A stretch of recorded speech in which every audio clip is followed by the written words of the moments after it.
Hi hello friends, welcome back to my channel SVP kitchen. ఈరోజు మన కిచెన్లో మనం మర్చిపోయిన ఒక పాతకాలం రెసిపీ చూపిస్తున్నాను. అదే పచ్చి పులుసు. పచ్చి పులుసు రెసిపీ అందరికి తెలిసే ఉండొచ్చు. పచ్చి పులుసు ఎవరి ప్రాంతానికి తగ్గట్టు ఎవరి టేస్ట్కి నచ్చినట్టు రకరకాలుగా చేసుకుంటారు. మేము ఇంట్లో రెగ్యులర్గా పచ్చి పులుసు రెండు రకాలుగా చేసుకుంటాము. ఒక రకంగా పచ్చిమిరపకాయలు వేసి ఇన్స్టెంట్గా పచ్చి పులుసు చేస్తాము. లేదా నేను ఇప్పుడు మీకు వీడియోలో చూపిస్తున్న విధంగా ఎండు మిరపకాయలు వేసి ఇలా పచ్చి పులుసు చేసుకుంటాము. పచ్చి పులుసు జనరల్గా కట్టె పొంగల్ అంటే పప్పు పొంగల్లోకైనా వేడివేడి అన్నంలో అయినా పచ్చి పులుసు వేసుకొని ముద్దపప్పు వేసుకొని తిన్నారంటే టేస్ట్ చాలా బాగుంటుంది.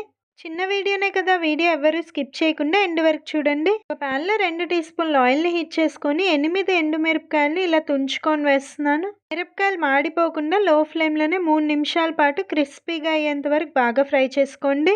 ఈ టేస్ట్ని బట్టి ఎండు మిరపకాయల క్వాంటిటీ తగ్గించుకోండి లేదా పెంచుకోండి. మిరపకాయలు బాగా ఫ్రై అయ్యాక 3 మీడియం సైజ్ టమాటాలని ఇలా రఫ్గా చాప్ చేసి వేస్తున్నాను. ఒక 5 నిమిషాల పాటు లో ఫ్లేమ్లో టమాటాలు ఫ్రై చేసుకున్నారంటే టమాటా మీద ఉన్న స్కిన్ ఈజీగా సపరేట్ అయిపోతుంది.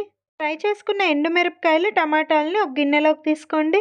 పప్పు గుత్తితో మిరపకాయలని టమాటాలని మీకు ఎంత వీలైతే అంత మెత్తగా మ్యాష్ చేసేసుకోండి. మీరు పచ్చి పులుసు చేసేటప్పుడు ముందుగా మిరపకాయలు దంచుకున్నాక టమాటాలు వేసి దంచుకోండి. అప్పుడు ఈజీగా మ్యాష్ అయిపోతే నేను ఇక్కడ హడావిడిలో రెండు కలిపి మ్యాష్ చేసేస్తున్నాను.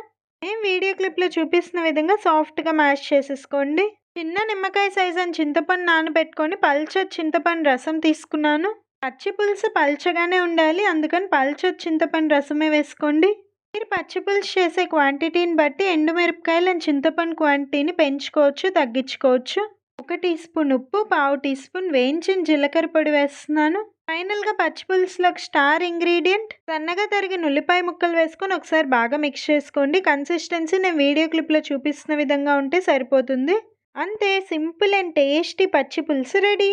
అందరు మన రెసిపీస్ చూస్తున్నారు కానీ ఛానల్ సబ్స్క్రైబ్ చేయట్లేదు. నేను చూపించే ఏ ఒక్క రెసిపీ మీకు యూస్ఫుల్ అనిపించిన వీడియో ప్లీజ్ ఒక లైక్ చేసి మన ఛానల్ సబ్స్క్రైబ్ చేయండి.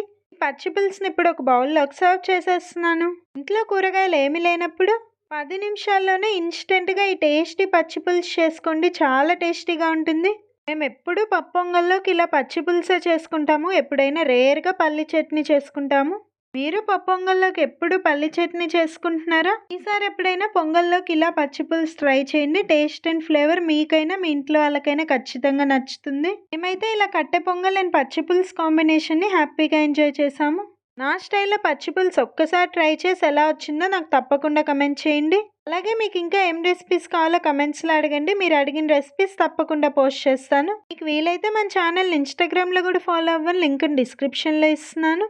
మీకు ఈ వీడియోలో పచ్చి పులుసు ఎలా చేయాలో క్లియర్గా నేర్పించాను కదా. పచ్చి పులుసు అయితే నేర్చుకున్నాం కానీ కట్టె పొంగల్ ఎలా చేయాలి అనుకుంటున్నారా? బిగినర్స్ కూడా కట్టె పొంగల్ని ఇన్స్టెంట్గా 10 మినిట్స్లోనే ఈజీగా టేస్టీగా ఎలా చేయాలో ఆల్రెడీ మన ఛానల్లో వీడియో పోస్ట్ చేస్తున్నాను. ఎవరైనా చూడకపోతే చూడండి. ఇదే వీడియో ఎండ్ స్క్రీన్లో లింక్ ఇస్తున్నాను. ఇంకా మన ఛానల్లో ఎన్నో బ్రేక్ఫాస్ట్ రెసిపీస్ని క్లియర్గా చూపించున్నాను. మీలో ఎవరికైనా ఇంట్రెస్ట్ ఉంటే ఛానల్లోకి వెళ్ళి చూడండి. మరి ఈరోజు నేను మీకు నేర్పించిన పచ్చి పులుసు రెసిపీ నచ్చిందా? నచ్చితే ప్లీజ్ ఒక లైక్ చేయండి.